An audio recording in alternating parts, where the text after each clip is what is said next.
I'm going to offer a brief welcome and introduction on behalf of the College of Arts and Sciences. I'm Beauvais Lyons, Divisional Dean for Arts and Humanities. And the program this afternoon, sponsored by the Department of Religious Studies, kicks off a more than year-long celebration of the Scopes Trial Centennial. 100 years ago, in 1925, the Tennessee legislature outlawed the teaching of evolution, human evolution, in public schools and universities. And this anniversary is an opportunity to take stock of that moment in our American and Tennessee history. And so it's really exciting to have the Department of Religious Studies offering a context for this. There is a website. If you Google Scopes Trial Centennial at UTK or look at the College of Arts and Sciences website, you can find more information about upcoming programming. In fact, in less than 24 hours, you can hear Simone de Rocha's Conserving Interspecies Variation for Ecosystems and People as part of a series sponsored by the Ecology and Evolutionary Biology Department that'll take place inside the Science and Engineering building at 1240. And then a couple days from now, Evolution, Intelligent Design, and a Pennsylvania School Board, a discussion with Gordy Slack, will take place November 14th at 4 p.m. at the Student Union. And then next week on November 19th, Gordon Burkhart, a longtime faculty member who was a young faculty member, was here in conjunction with the 50th anniversary of the Scopes trial, will give a talk and offer a unique historical context for considering evolution in Tennessee and that trial. So I encourage you to take advantage of those programs and more, including Inherit the Wind, which will be performed at the Clarence Brown Theater opening in February, and numerous other speakers. I have a colleague who was saying they were telling someone at Vanderbilt University about our Scopes Trial Centennial. And Vanderbilt is doing some programming on Scopes, but it turns out they're very envious of all the things we're doing here. So I knew there's a reason all of you chose to come here rather than Vanderbilt, right? So Professor Rachel Scott will offer kickoff and initiate this evening's program. Thanks. Thank you. Good afternoon and welcome everyone. My name is Dr. Rachel Scott and I'm an associate professor in the Department of Religious Studies, and I will be monitoring the panel today. As Beauvais said, this is the first event in a series of events at UT that will mark the 100th anniversary of the Scopes trial. Our event this afternoon is entitled Religion versus Science, ? The Scopes Trial and Beyond. The 1925 Scopes monkey trial is often seen as a fundamental conflict between religious and scientific worldviews. However, our participants today will examine how such characterizations mask the deeper complexities involved both in the trial and other historical engagements between religious and scientific perspectives. Our panelists will explore how academic approach to religion, culture, science, and the media can foster collaboration and understanding in the 21st century. Each of our four panelists today will speak for about 10 minutes, and then we will open the panel up for discussions. We will take live questions from our audience and for those of you who are joining us virtually. But if you wish, you can also write your question on an index card and we will collect those. Before we welcome my colleagues in the Department of Religious Studies, I just want to say thank you to the College of Arts and Sciences, and also thank you to the support of UT Press. Some of you may have noticed as you came in today, this book that has been published by the University of Tennessee Press called The Scopes Trial, A Photographic History. It's available for purchase after this event for $20, I believe,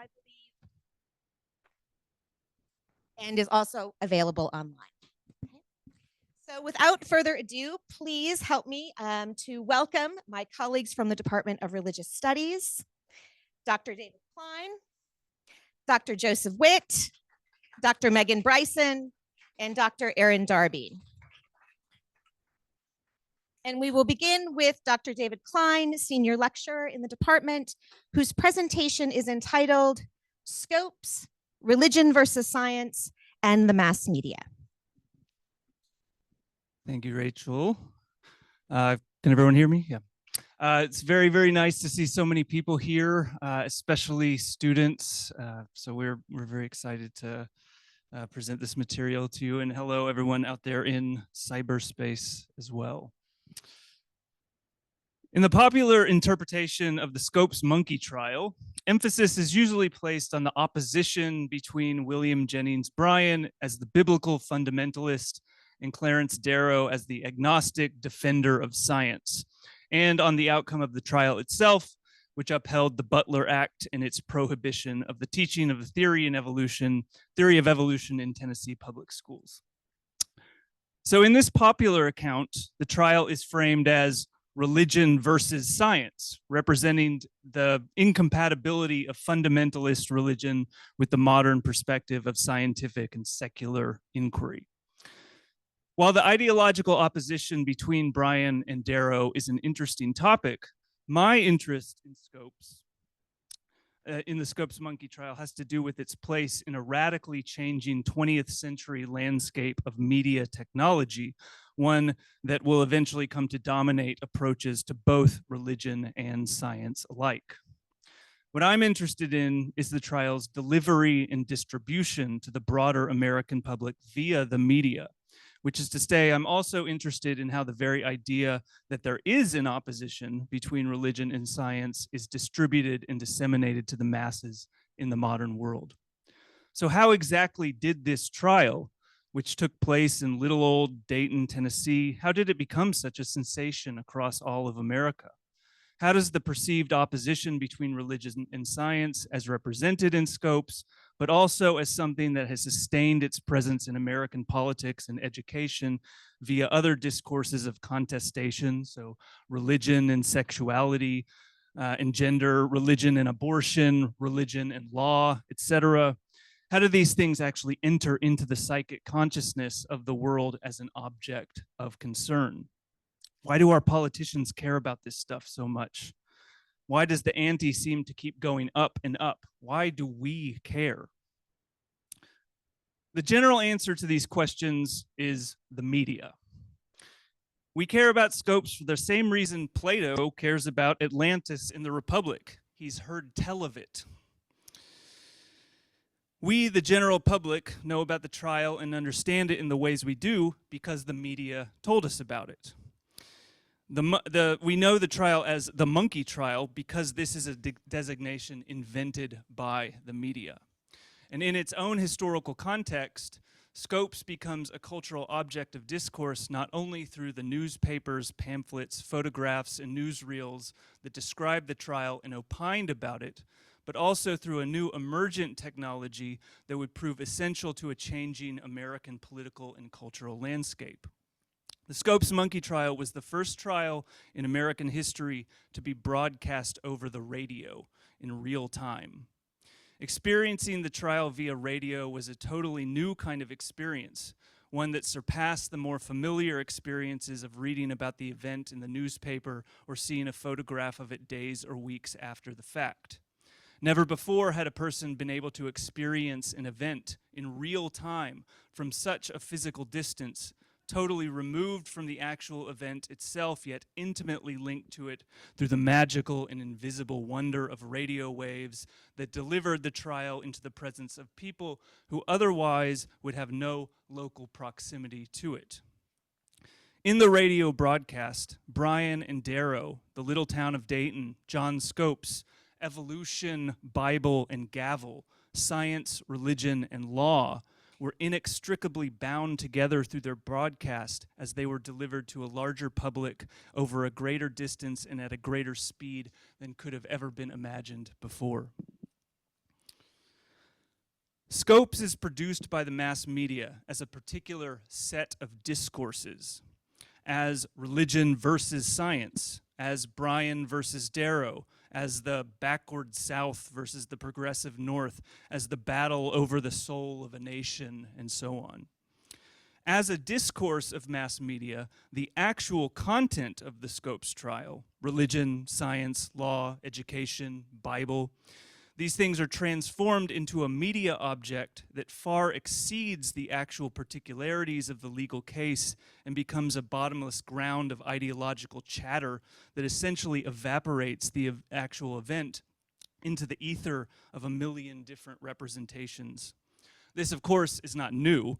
Media, which is as old as humanity itself, has always been a form of dissemination and abstraction that shapes events and experiences in its own image. Yet, what I'm interested in here is how Scopes illumines something that happens in the 20th century with the advent of radio and rapidly expanding telecommunications networks, which prefigure the exponential expansion of media technologies able to transcend the limitations of time and space that up until then had at least limited the media's ability to disperse discourse so quickly and with such freedom of representation. Whatever you actually think of the respective sides of Bryan's and Darrow's debate, whatever you think about the veracity of creationism or evolution, I suggest one way we might think of the unique legacy of Scopes today is that it anticipates the massive expansion and acceleration of the media's power to shape how the world understands itself and what counts as relevant political, legal, and indeed religious subject matter.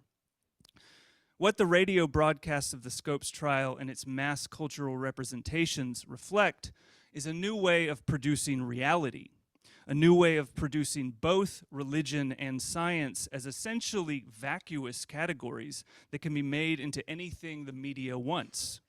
And what the media wants is attention. It wants itself. Scopes, I suggest, is an early instance of a new world that 100 years later will be made precisely in the image of internet clicks. It is in this sense that I suggest the broader problem with contemporary debates over religion versus science, which of course are always political debates, is the problem of knowledge itself in the contemporary world. Through the mediation and infinite dispersal of mass media, as the received legacy of Scopes attests, religion and science, like any other terms relevant to public discourse, are essentially meaningless in themselves until they are given meaning by the media. And this meaning today proves to be without limit, as it is articulated and constructed across a million different points of representation. The consequences of this, of course, are real. Knowing the world through the old and more consolidated 20th century models of radio or television is one thing, but we are now a few decades into an era where public discourse is defined and delivered almost entirely within the discursive space and time of cyberspace, a hyper-complex and virtually infinite medium that is ever increasingly separated from actually existing human life and the fleeting project of pluralist democracy in the 21st century. I think the danger of this reality is especially obvious to anyone that's been paying attention over the last couple of decades to its effect on our shared political and social life. Marshall McLuhan told us over 60 years ago that, quote, "the medium is the message." And that seems to be the case now more than ever, and with greater stakes as our political and social realities become more and more tied to the medium of teletechnological machines and their mass power of controlling public discourse. This is the world we live in, and there's no going back at this point. The Scopes monkey trial, as it exists in the cultural memory 100 years later, bears witness to our problem today. Indeed, both Bryan and Darrow are early cultural warriors of a new media reality. Both volunteered their services not just because they knew the trial represented a legal case related to their personal convictions about education and religion, but a kind of media frenzy that presented the possibility of harnessing mass public opinion precisely through technologies of mass distribution. As one author writing on the Scopes notes of the anticipated crowds that were expected to show up in Dayton for the trial, and see here, of course, I'm referring to a media representation, quote, "The expected hordes hadn't materialized except for the reporters, and the town crawled with them." Perhaps religion and science alike have paid the price ever since. Thank you.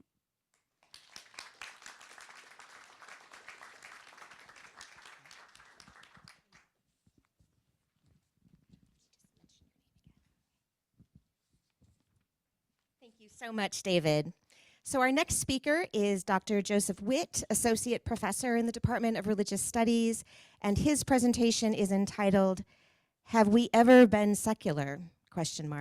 Reconsidering Religion, Science, and Society After the Scopes Trial. Great. Well, thank you, Dr. Scott, and thank you, Dr. Kline. I think my comments are really going to kind of piggyback off of what you all just heard, talking a lot about discourse and secularization and kind of the social perception of religion and science in 20th century and I guess now 21st century United States. So the Scopes trial, as Dr. Kline pointed out, is oftentimes conceived of as this classic example of the conflict between religion and science, between kind of secular modernity and religious tradition of the fundamentalists. It's a very kind of, classic sense of conflict.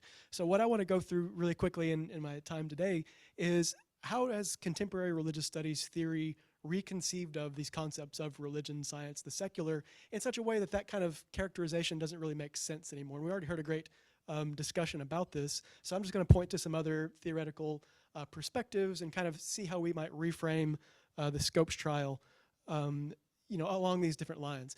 So just to kind of throw some terms at you for a second, and I know these might be pretty familiar to most of you here, but the conflict thesis, right? The idea that religion and science are fundamentally at odds. This is what the theologian Ian Barber termed the conflict thesis. And so the argument here is that religion and science both provide ontologies. They both tell us what the world is, where it came from, and how it exists. And the conflict there that we see in the Scopes trial is that you have two opposing stories. They both can't be right. One's got to be right or wrong. The end. It's a conflict. Who's going to win? Right? That type of articulation of it. And so when we posit it in that way, right? If it's two competing ontologies, then obviously that kind of conflict makes sense. But others have tried to. Obviously, we live in a world of science and technology and religion. People have somehow made it work despite this, what the conflict thesis would articulate. And so an alternative to this has been what the paleontologist Stephen Jay Gould called non-overlapping magisteria. And here he says that the difference between religion and science, and others, and maybe you've heard these terms or this argument as well, is the difference between an is and a not. That science provides our ontology and religion provides our moral systems. And so they're basically doing two different types of work, and so they don't really overlap. There's not really a conflict. We wouldn't accuse Peyton Manning of being a terrible quarterback because he didn't hit any home runs, right? It's kind of like you're using mixed metaphors here, that we shouldn't be combining them. So another way that different theorists have tried to understand this interaction between religion and science. But what I want to get into today is a little bit more about how do both of these approaches nonetheless posit some sort of fundamental difference between religion and science. Either they are both providing ontologies or they're providing separate non-overlapping magisteria, but in both cases there's something different, right? And maybe they fight, maybe they just live in different rooms, but either way there's something different. But how do theories from religious studies maybe kind of blur that boundary? How can we see past that kind of simple dichotomy and then ultimately help our understanding of religion, science, and the modern world today? So this is all grounded, or much of this discussion, both of the conflict thesis and of NOMA, non-overlapping magisteria, is grounded in this concept of secularization, which is a term that I know Dr. Kline used. I'm sure it's a term that many of you all have come across, and it can mean a number of different things.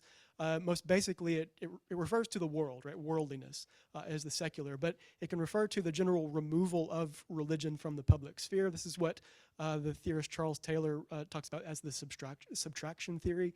If you take religion out of society, what have you got left? That's the secular, right? And again, that kind of understands religion as being something extractable from society to that degree. And an example of this could be like political secularization, so the separation between church and state, right? That type of policy that posits a fundamental divide between religion and the state, religion and society would be part of this. It's also a social theory that kind of argues that modernity is characterized by the declining role of religion. So if anybody's familiar with the phenomena of the nuns in ONES, the survey demonstrated decline of religiosity. This would be a case of what's called social secularization or secularity, right? The idea that a society more broadly just kind of loses religion. And this was a fundamental feature of many early theories of religious studies. E.B. Tyler, for example, posited that societies move from this primitivist to polytheist to monotheist to eventually secular society. And so he framed his understanding of religion along these lines. Max Weber in the 20th century as well saw modernity as characterized by disenchantment and the routinization of charisma into these kind of bland bureaucracies, by which so society is kind of characterized again by this disenchantment, the removal, the decline of religion. We have political science and economics now. We don't need religion anymore, is kind of the argument. And even people who have perhaps a different view that argue for the importance of religion in society, like Emile Durkheim or Mircea Eliade, still posit this fundamental division between the sacred and the secular. So they're still kind of maintaining these ideas. But is this the only way to look at it? So what of theorists, is that the only, say it again, the only way to look at it? How have different theorists kind of challenged the assumptions that are built into these different definitions and implicit understandings of religion?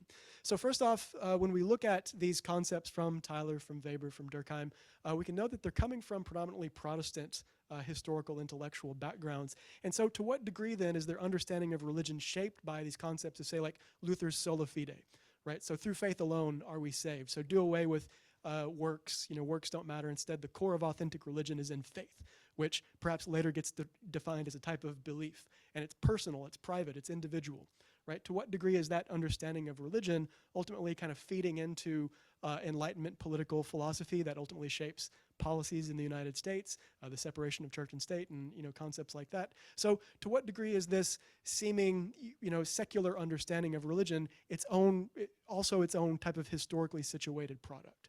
Right, so theorists begin kind of pointing to this history, asking these questions, and as we do, if we try to get away from these types of historical, implicit background of religion, we start to find that the secular then becomes its own type of discourse about society.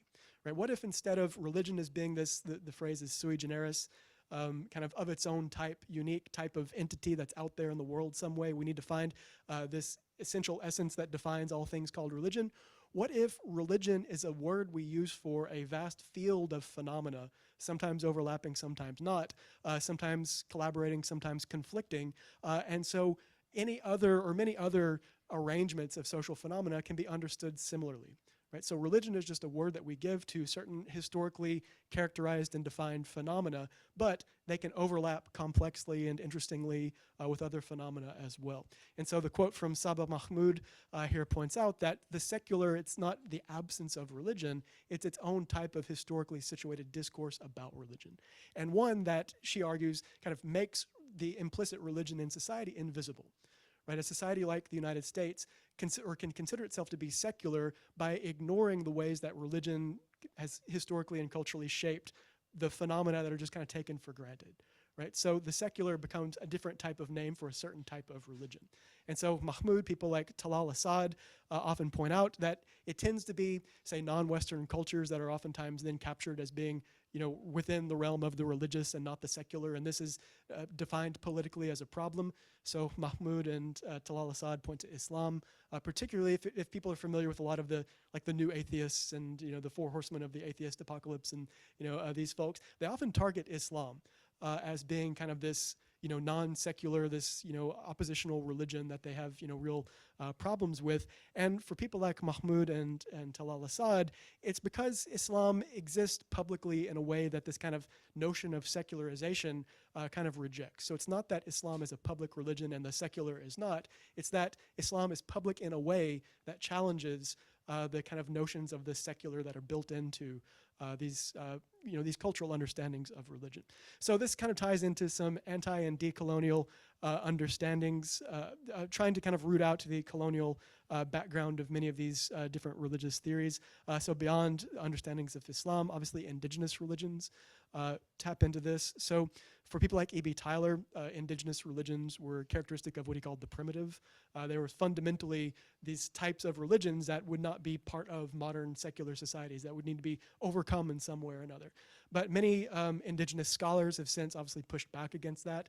ask the question, is there really this fundamental divide between religion and science? So many different indigenous communities say no, right? There's no divide between religion and science. It's all part of ontology, epistemology that all works together. A classic example is traditional ecological knowledge. This both religiously and empirically grounded knowledge about the world that sometimes different indigenous communities, will participate in some way or another.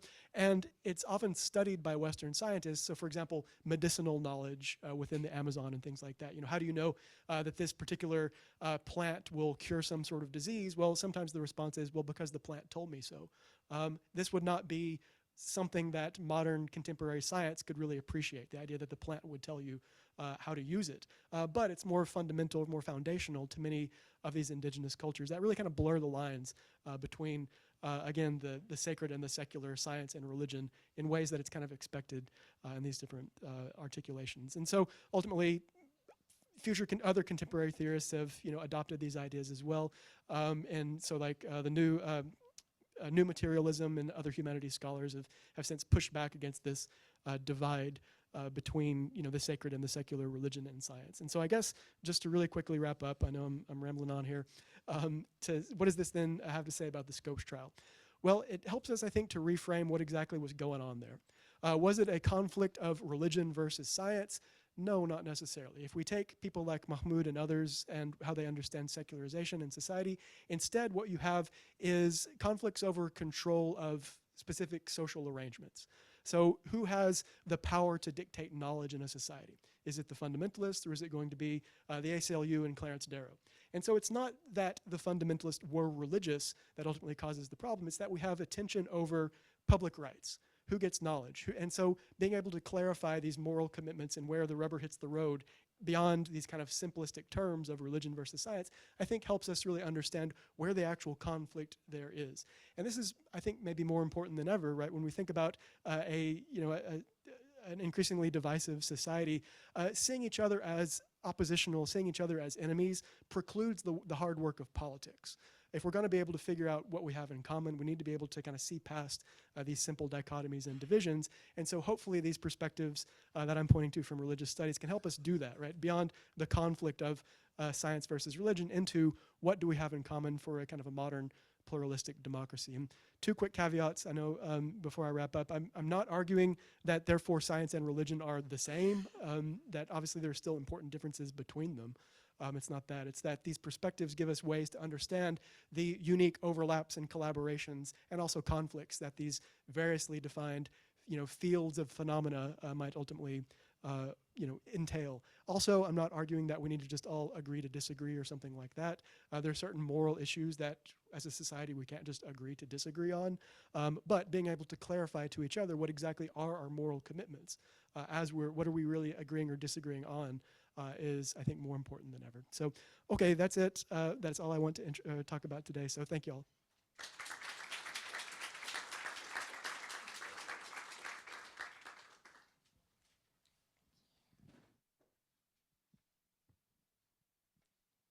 Thank you, Joe. Next up is Dr. Megan Bryson, Associate Professor in the Department of Religious Studies, who, as you can see, has entitled her presentation, "What About the Religion of the Buddha? Buddhism and Science in the Scopes Trial and Beyond." Thank you.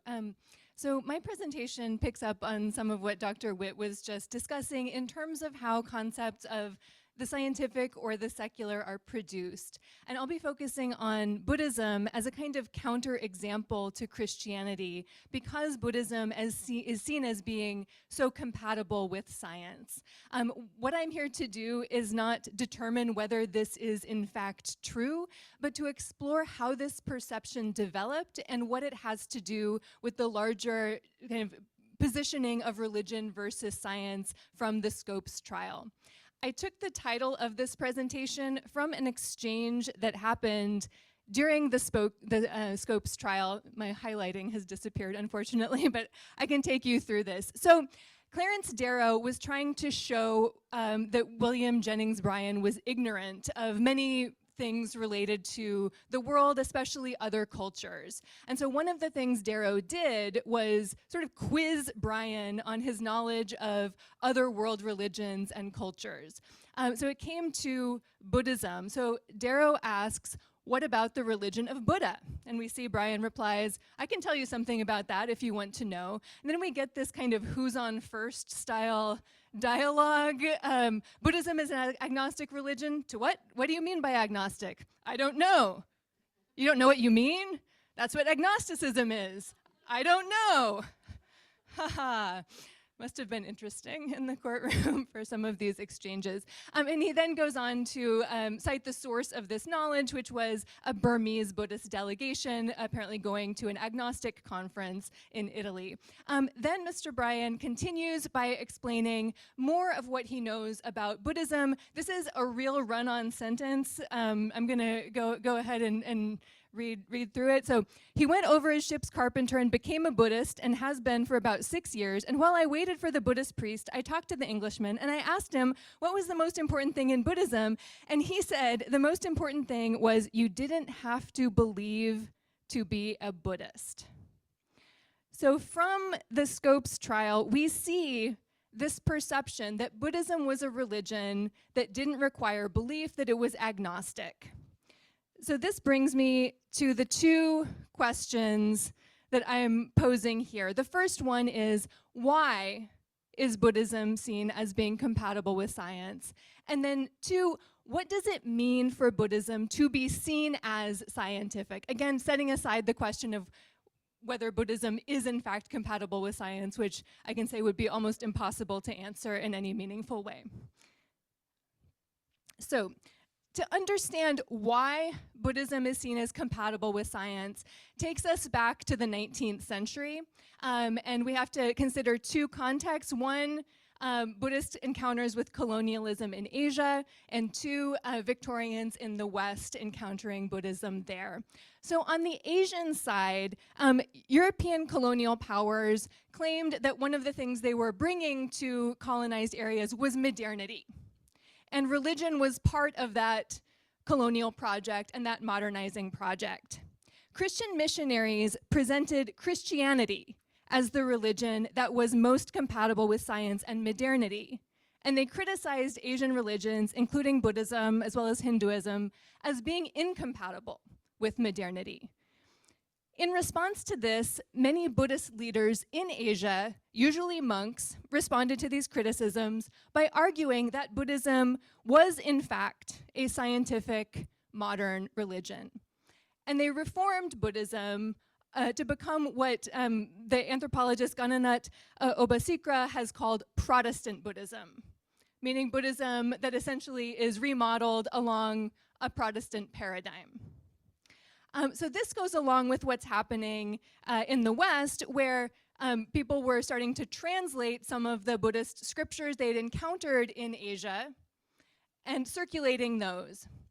And something happened with the imagination of the Buddha that will be familiar to anyone who knows about Thomas Jefferson's Bible, right? So Thomas Jefferson famously went to the Gospels and cut out everything that seemed miraculous, because his understanding of Jesus was that Jesus was a rational, ethical exemplar, but he wasn't necessarily sold on all of the miraculous things that Jesus does in the Bible. We get a very, very similar image of the Buddha from this same context, where the Buddha is imagined to be a rational Enlightenment philosopher.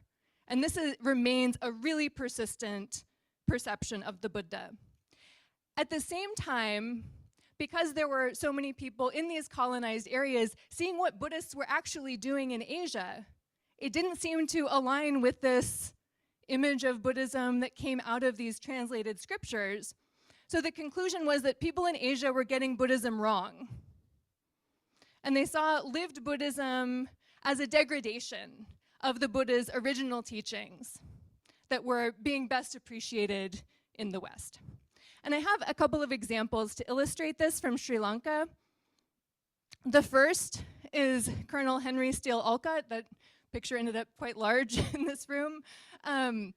He was an interesting figure. He was a Union soldier, so that's where he got the colonel title. He was one of the co-founders of the Theosophical Society, which is a kind of newish religious movement that believed that all religions had some truth in them, but they saw Buddhism and Hinduism as being the least understood in the West, and so they advocated greater study and mastery of those religions in particular. So Olcott went to Sri Lanka to support the Buddhists there who were under British colonial rule at the time. He promoted a kind of Protestant Buddhism, which we can see from this Buddhist catechism. Not everyone may be familiar with what a catechism is, but it's essentially a kind of Q&A text about Christian doctrine. It comes from Christianity, it's that kind of genre, but he adapted this to a Buddhist context. This is an example of this perception of Buddhism as an agnostic, rational tradition. So what is karma? His answer, a causation operating on the moral as well as physical and other planes. Buddhists say there is no miracle in human affairs. What a man sows, that he must still reap. This attitude was also embraced by Olcott's Sinhalese associate, Anagarika Dharmapala. He gave a very well-received speech at the 1893 World's Parliament of Religions, in which he claims directly that Buddhism is a scientific religion containing the highest individualistic, altruistic ethics, a philosophy of life built on psychological mysticism, and a cosmology which is in harmony with geology, astronomy, radioactivity, and reality. This was happening a few decades before the Scopes trial. So we can see that this idea about Buddhism as a scientific religion was already circulating in the United States well before Brian took the stand and described Buddhism as a religion that didn't require belief and which was agnostic. So this then leads to the question, what does this mean? What are the implications of this perception that Buddhism is scientific? One is that Buddhism is often categorized as ways other than religious, that it's not uncommon to find books on Buddhism in the philosophy section of bookstores instead of the religion section. It's a fun little nerd game I play when I go to bookstores to see where are the Buddhism books. Are they with religions? Are they with philosophy? And I found that actually in the Northeast, they tend to be with philosophy much more than with religion. So there are some regional patterns that emerge here. Now, this question of categorizing something as philosophical or spiritual rather than religious doesn't have to imply a value judgment, but often it does. Often people who identify Buddhism as philosophical or as spiritual are doing so because they have a problem with religion. And sometimes that problem is the perception that religion is incompatible with science. So that can be one of the factors going on. Another implication of this perception that Buddhism is scientific is that Buddhist practices have been secularized and medicalized in ways that I don't think are as visible or prominent with other religious practices. One of the clearest examples of this is mindfulness.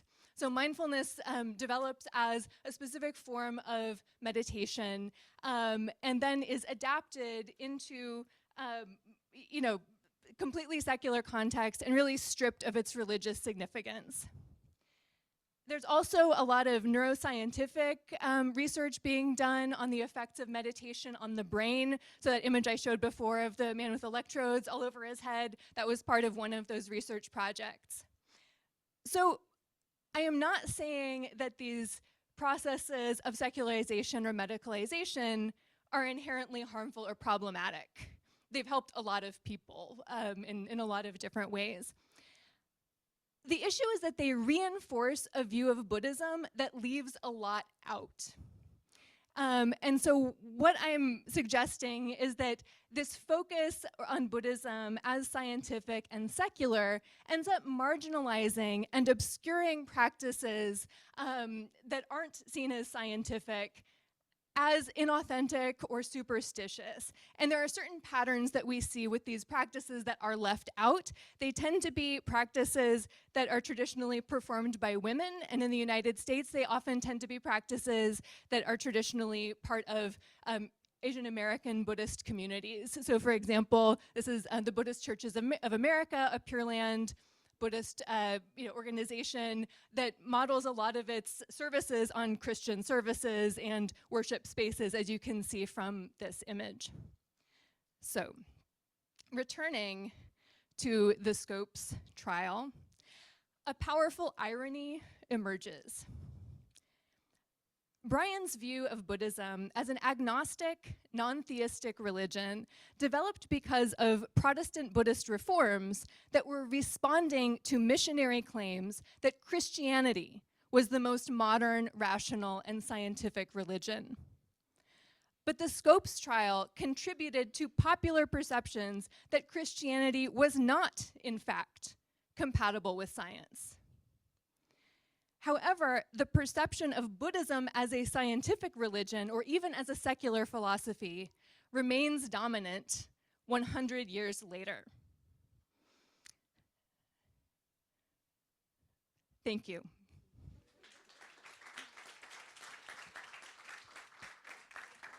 Thank you so much, Megan.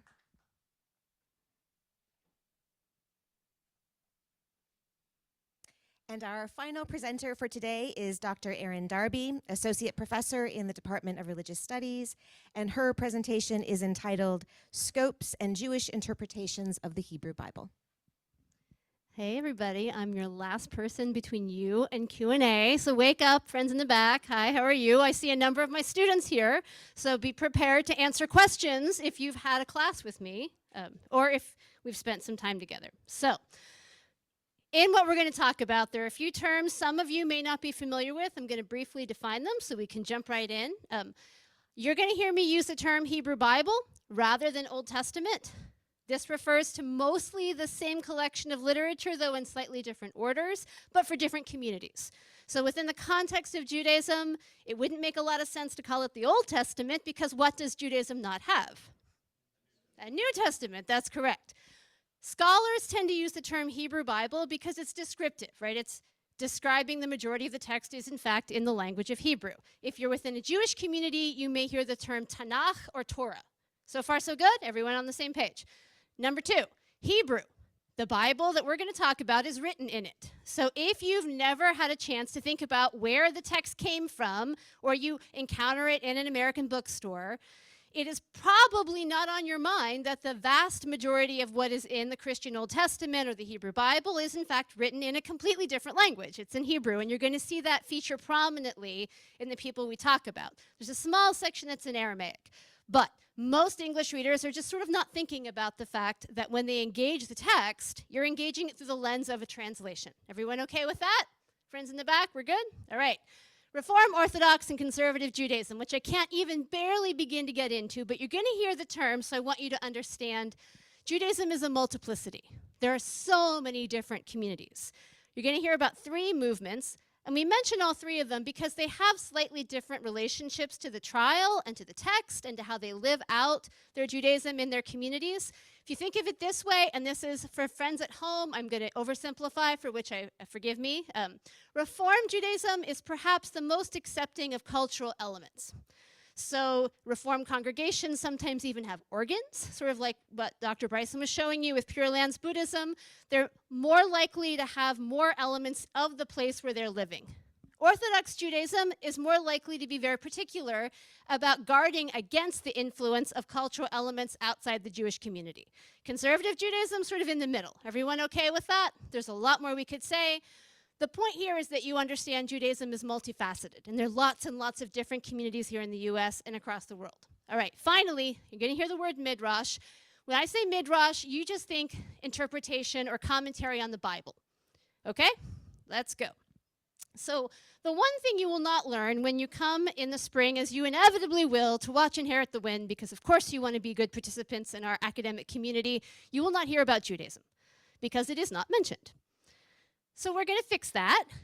Among some of the things that occurred at the trial, the defense actually engaged with various Jewish scholars. So I'm going to give you some examples.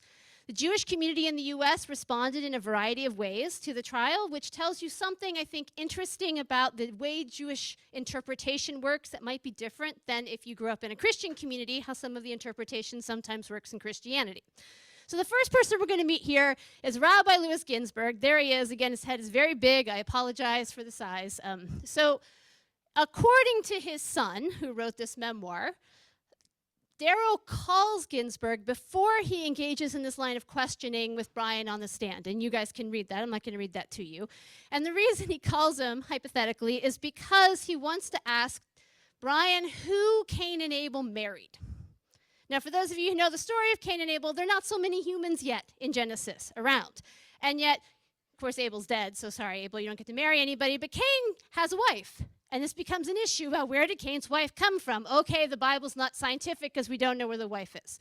This is not really a problem in Judaism. And the reason he calls Rabbi Ginsburg is because he is an expert in rabbinic interpretation.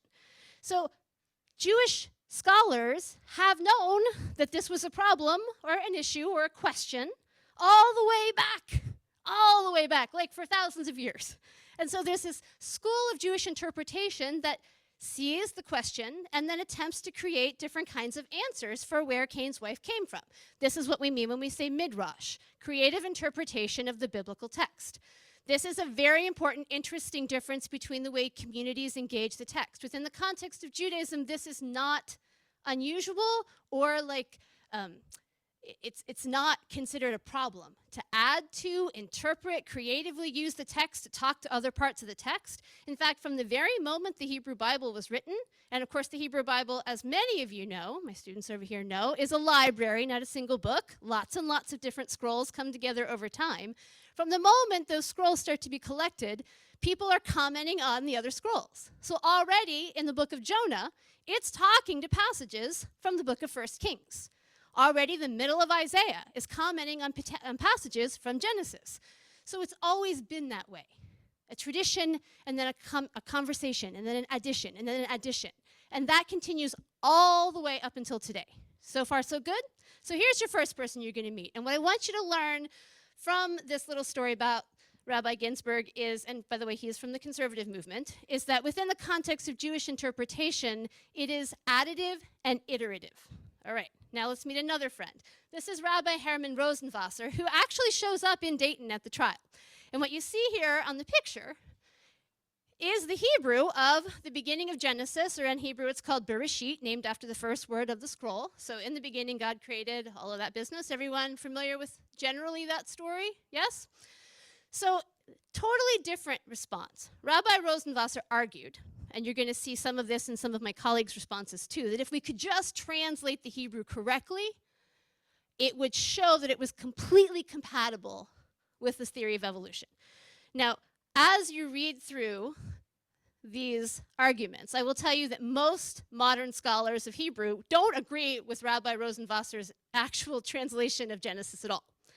So the idea that bara means to set in motion rather than create. Probably not going to find that in an academic biblical commentary on Genesis.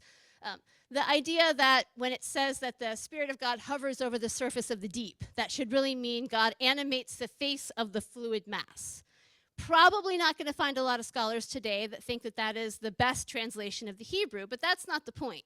The point is that what really matters is the engagement with the Hebrew.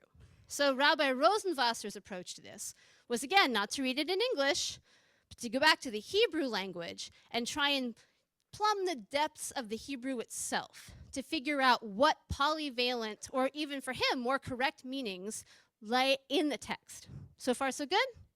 So that's another response. His response was, it's still a matter of translating it correctly or incorrectly, but if we translate it correctly, we could just get to the real meaning, and the real meaning shows no opposition. And this is actually part of the trial transcript. So if you go to the transcript from the trial, you will see the lawyers actually entered his testimony into the trial itself. So here's a little background with these two characters. You might think that the communities of Jews who were the most flexible about cultural inroads always were accepting of Darwinism. Not necessarily the case. In fact, there was a lot of, as is typical in Judaism, varieties of opinion about whether or to what extent, from the time the origin of the species began to be circulated, where this was going to fall within the context of a Jewish conception of Bereshit, how you would deal with this within the context of the Jewish community. But it's true that by the time we get to right before the trial, the Reform community in the US had mostly crystallized around, this isn't really a problem.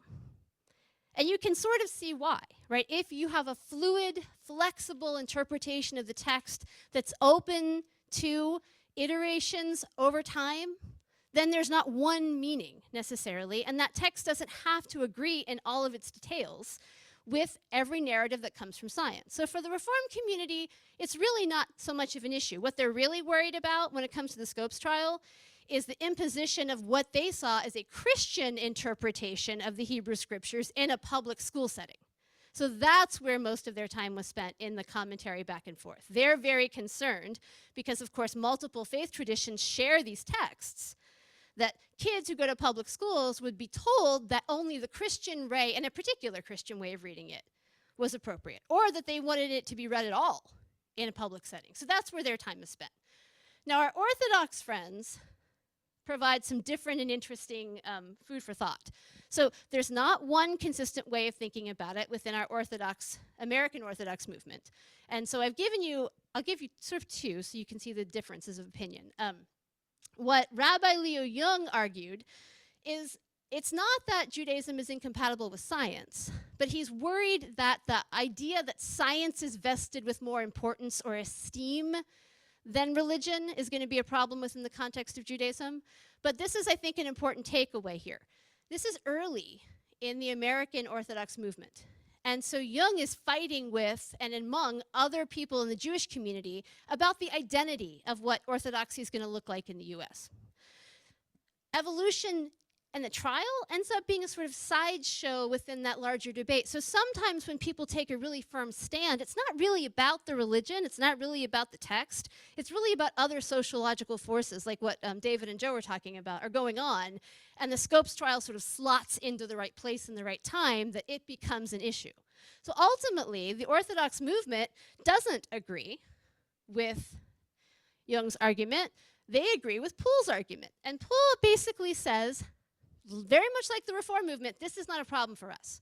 And he tells you why. So I'll read the bottom because I think that's helpful.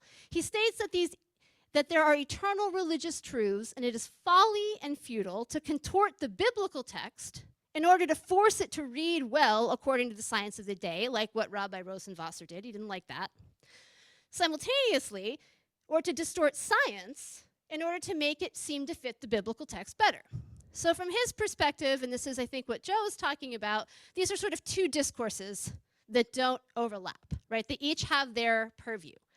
But I think if you understand about Judaism, the reason that that flexibility is there, it's not bothering people to the same extent, has to do with the way they approach the interpretation of the Hebrew scriptures. So this is what I want you to remember 10 years from now. Number one, Judaism is characterized by a wide degree of variation, and difference of opinion is accepted and cherished. That does not mean you will not fight. It does not mean you won't fight to the death. But your identity is less to do with everyone agreeing with one doctrinal statement. Does that make sense to everybody? Number two, Judaism has always, and I mean for millennia, recognized the challenges in understanding the Hebrew Bible. There's not a thing you're going to bring up that a rabbi or a Masoretic or a scribe hasn't already noticed. This is part of the interpretive community. It's normalized. It's not like, ooh, oh my gosh, what are we going to do? This is very much part of the tradition. And they're used to dealing with the problems of relating sacred texts to new situations. Number three, the interpretation of the Hebrew Bible is a conversation. You can't do it alone. So that means it has to be within the community, multiple communities, and it's iterative. That means it adds unto itself as it proceeds. So any of these rabbis are just as likely to quote Bereshit as they are to quote rabbis from the 3rd century AD, as they are to quote Nachmanides or Maimonides of the early modern period and Renaissance period, as they are to quote people from last week. It's a massive conversation. Finally, or so I should say 2 more things. Participating in the community of interpretation is more important than agreeing on a definitive meaning. And that is something I find folks who come outside of the tradition really have a hard time understanding. You can be an atheist and be at a Passover Seder, and it's not an issue. So within the logic of how the Jewish community works, it's not about everyone assenting to one interpretation of the text. It's about the process of having the community of dialogue. And then finally, because of all these things, most members of the Jewish community see no real contradiction between respect for the Torah and scientific inquiry. So when we think about the context of Jewish interpretation, why Jews were particularly okay in some cases with participating within the trial, why the communities don't see this as a major opposition, why their focus is elsewhere, I think part of that has to do with understanding the way that interpretation works differently in different communities. Thank you for your attention, and I think now we turn to our Q&A. Thank you so much, Erin.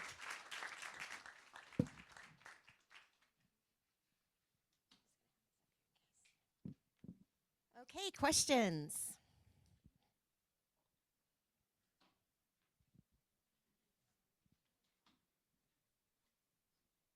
Lots to think about.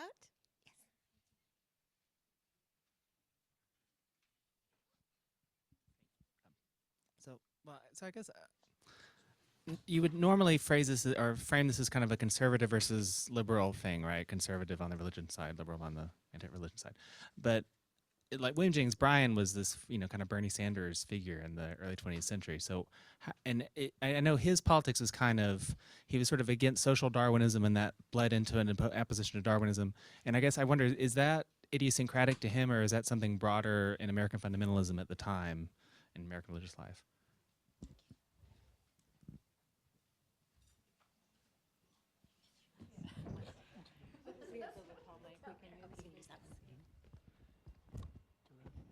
I mean, I can just say within the evangelical world that the fundamentalists kind of emerge out of, like abolition, and kind of women's suffrage had been, from within some of those, up until the 1960s, right, there's the Chicago Declaration of, the evangelical, which was very kind of like socially liberal, policies. And so, yeah, Bryan is, I like to point out in my classes, he's like a paradox by modern terms, because he was a biblical literalist, and he was also this like left populist, who supported like women's right to vote and was anti-segregation, and so many kind of like these things that just seem to like fly in the face of things. So I think there is that kind of like socially engaged liberal tradition within the evangelical, and I think one of the things that we've talked about in our own discussions is the degree to which he was kind of, by virtue of his public position, kind of pushed into this more kind of like fundamentalistic, I'm going to be a 6-day creationist literalist, as his kind of public persona, which kind of wound up being, because he died like a couple days after the trial. So like what he was, known for is this kind of like literalist fundamentalism, when perhaps that more kind of like socially engaged evangelicalism was really more kind of representative of who he was. But I don't know. Others, I'm sure, have more to say than I do. What? Yeah, I think the comparison with Bernie Sanders is interesting. Bryan is a populist, and if Bernie Sanders is reacting against a world that is like changing because of developments within finance capitalism in the late 20th and 21st centuries, Bryan is responding to the same kind of forces in terms of a rapidly changing technological society, industrialization in the US, which was affecting a lot of people, especially along class lines. And so that populism for Bryan also met with his concern. He's a populist, but he's also concerned with like tradition. And he's scared of what's happening in America to a lot of people. And his response is to turn to the Bible as a resource, and in a particular fundamentalist literal reading of the Bible as a resource to kind of shore up or hang on to that tradition that he's really concerned is being essentially crushed by the kind of onslaught of modernity. Essentially, I think that's one way to think of him. Thank you. Next question. I know there were a couple of hands up. In terms of U.S. developments, 1920s, think of civic boosterism, certain form of capitalism, widespread advertising, even if it failed to bring thousands. It's kind of why would leaders in the town of Dayton set up a disobedience to a law of their own state? And they did, and they knew what they were doing.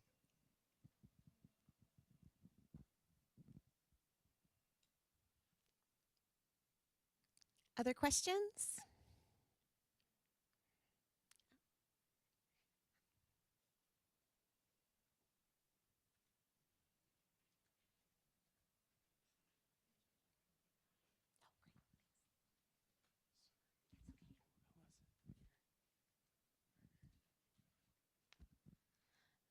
So after the results of the election, we're seeing more things through social media, especially about potentially things that President Trump might want to implement in schools. Do you think that we could see aspects of this trial being used, like if he chooses to put religion in schools, potentially? Sorry if that didn't make sense, but...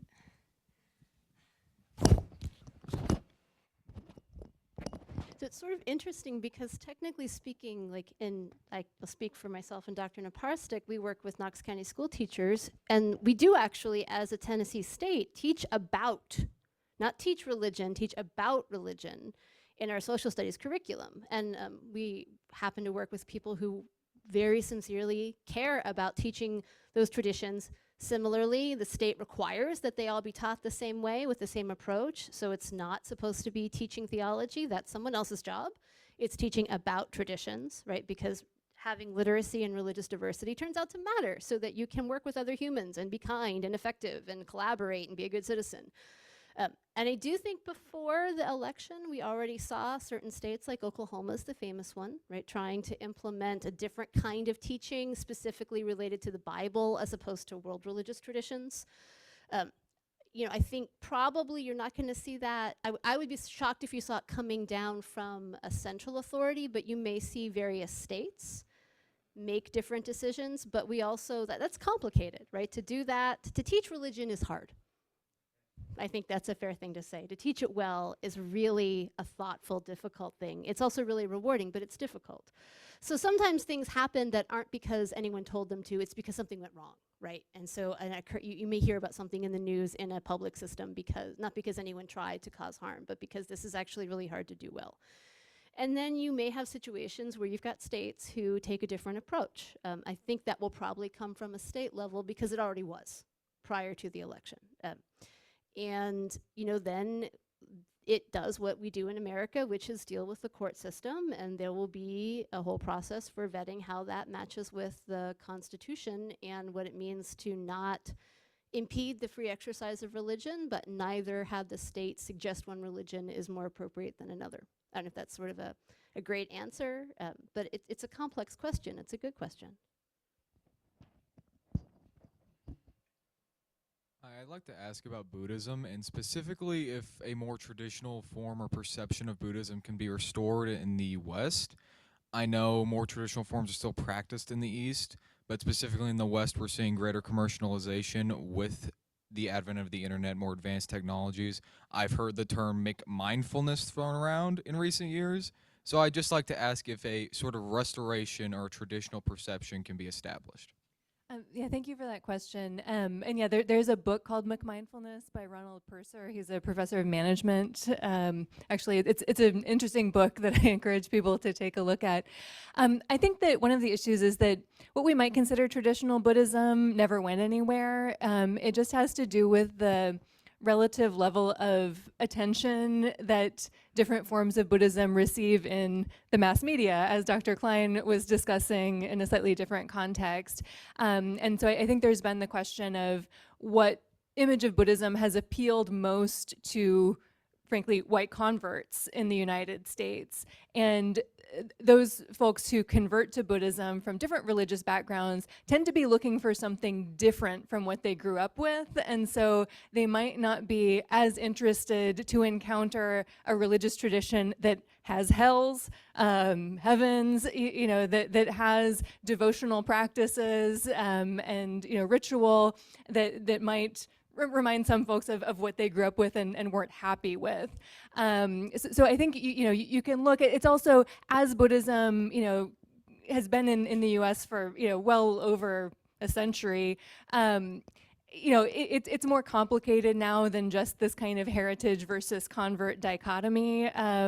It gets more difficult to kind of distinguish between what we might call Buddhist modernism, this kind of scientific secular form of Buddhism, and what we might consider more traditional forms of Buddhism. And there have been some really interesting studies of that.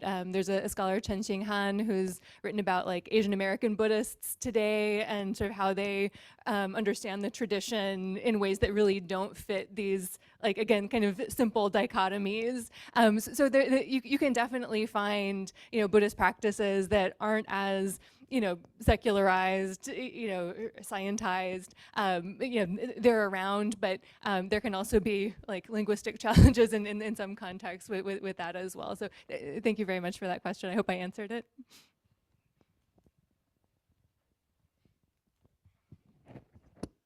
Thanks for a wonderful panel. The title of the panel, Religion versus Science, is clearly a setup to, with the question mark, yes, is clearly a setup to have us consider ways in which these two oppositional factors are represented. It's worth noting that last year the West Virginia legislature passed a law protecting the right of science teachers or any teacher in a public school to teach young earth creationism. But my question has to do in part with, and maybe this is something Joe might take on, in his own way, maybe Clarence Darrow is a kind of secular saint, in recent years, after a long-term portrait statue of William Jennings Bryan at the courthouse in Ray County, the Freedom from Religion Foundation and the ACLU and others raised funds to commission a portrait of Bryan. So they're now positioned on the left and right of the entrance to the courthouse. Are the secularists also benefiting from this kind of contradiction between religion and science? Yeah, I mean, I think that there's kind of a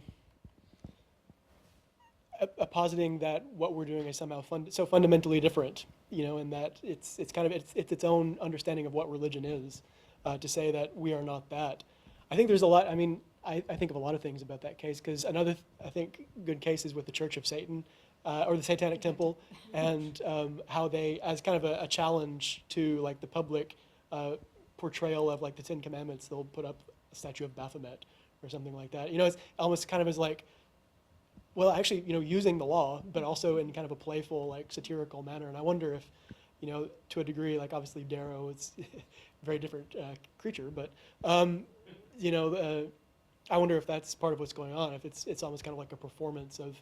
And I know you mentioned there's the freedom from religion. I don't know if I'm blanking on it's the right one, but some of those organizations are kind of almost like performance art in their goals and motivations, is that they want specifically to challenge publicly, and so their goal is to like invoke a public conversation about like the, maybe the comedy of religion and the limits of religion in public. So.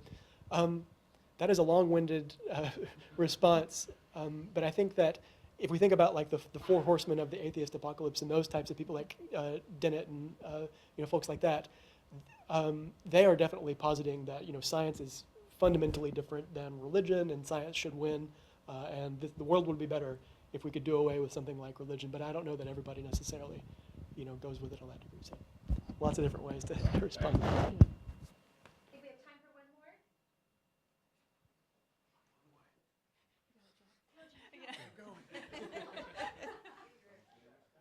Takes a village. So for part of my research related to this year of scopes, I recently went to the Ark Encounter in the Creation Museum. And one of the things that I really hadn't thought about before I went was actually the plurality of approaches to the idea that the world was created by God, and that the Genesis story is fundamentally true in what it says. And one of the things I encountered was it seems that one of the worst, I don't know if heresy is the right word, I studied the 16th century, forgive me, but that a metaphorical interpretation by Christians who believe that the world was created, but it's that the 6 days of creation are metaphorical, seem to be one of the biggest problems in articulating or trying to preach young earth creationism in a very fundamental way. I didn't realize how many different approaches there were, and that there's such disagreement over it, and that having the one really matters. But one thing that I'm still sort of at a loss about is where, and the Americanists specifically might be able to tell me, where is the attachment for the young earth creationism to the Christianity part that comes from a New Testament and a belief in Jesus Christ? That was the part that I didn't quite understand, either with thinking about things that I've read about Brian or in what I encountered during my research trip recently.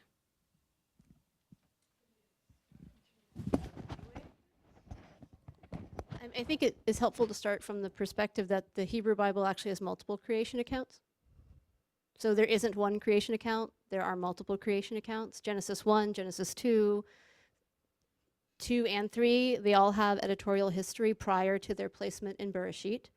There are varying accounts in Job, in Psalms. So the perception, even the perception that there's one creation account, is undervaluing the complexity of the literature from the outset.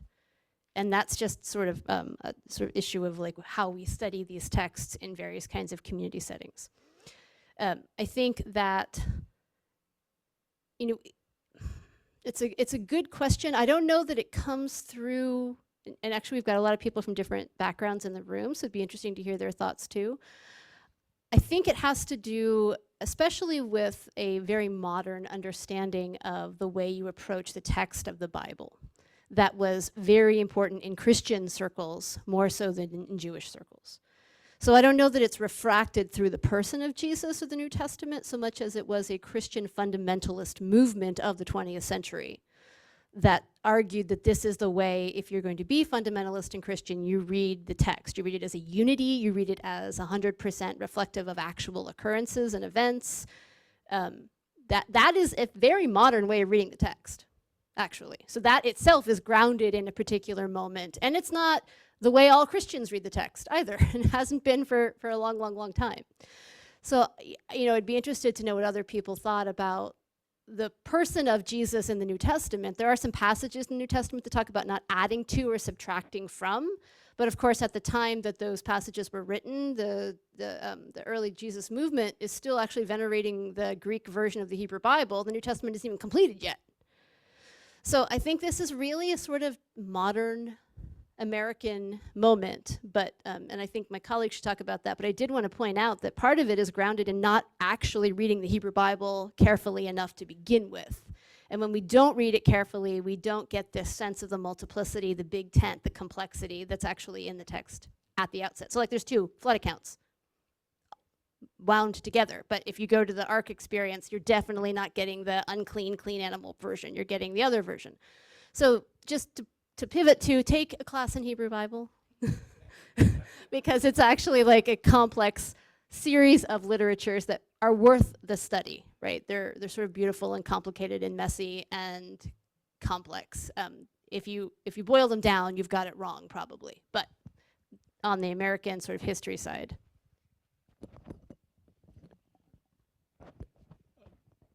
Okay, well, just really quickly, yeah, I like to think of fundamentalism as very much a modern movement, not like the rearticulation of a past, but very much modern. And so the Fundamentals, the series of pamphlets in 1910, where it was a North Carolina pastor named Amzie Dixon who penned a lot of those, and specifically one of them is against higher criticism. So exactly the interpretation of Scripture that Dr. Darby was talking about, and the historicization, the situatedness of Scripture. And people like Dwight Moody, who was a very popular evangelist around the time, were just saying, like, all this theological quibbling, just keep it simple, just read the book.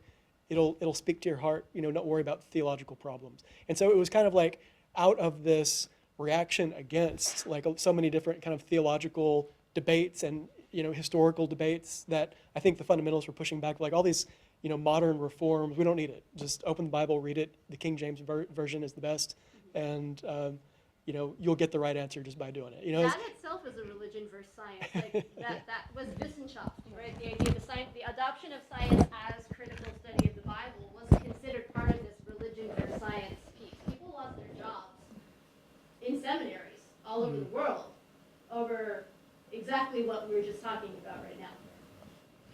Is the question also, are you asking, like, with the passionate insistence of a 6-day creation as they're interpreting that through Genesis, like how the New Testament plays into that? Is that part? Yeah. I mean, a lot of things, but I think probably the most like potent argument here from the kind of fundamentalist side would be that a 6-day creation also relates to a physical resurrection of Jesus Christ in the New Testament. And so if you don't have a literal reading of Genesis, you also don't have a literal reading of Jesus in the New Testament.